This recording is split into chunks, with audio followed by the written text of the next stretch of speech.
In today's video, I'm going to teach you how to connect Firebase to your WordPress site. We'll start in the Firebase console. Sign in, then create a new project by clicking Add Project and following the prompts. Give your project a clear name and decide whether you want to enable Google Analytics. Analytics is optional, but it can be helpful for insights later. Once the project is created, you'll land on the project dashboard. Next, register a web app within this project. Click the web icon that looks like angle brackets. Enter a short nickname for your app so you can recognize it later, and click Register App. Firebase will immediately generate a configuration snippet. From this snippet, copy the values for the API key, auth domain, project ID, and database URL. Keep these handy and secure. You'll paste them into WordPress in a moment. If you plan to use Firebase authentication, open the authentication section in the left sidebar, click Get Started, and enable the sign-in methods you want, such as email and password. You can always return here later to adjust options as your site grows.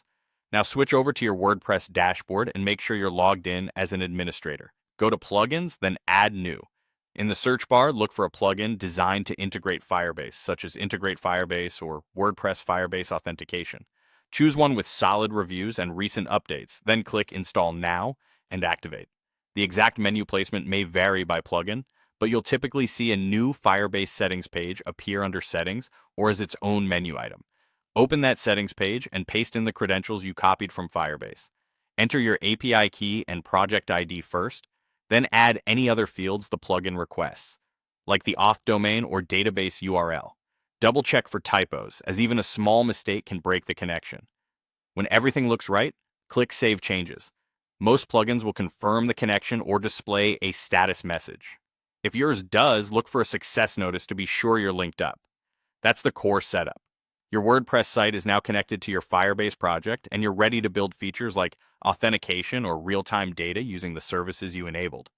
If you plan to roll this out to a live audience, keep your credentials private, avoid sharing screenshots of your configuration, and consider testing on a staging site first. If something doesn't connect, revisit the Firebase snippet to confirm each value and verify that the plugin you chose supports the specific Firebase features you intend to use. Thanks for watching, and enjoy your new Firebase-powered WordPress setup.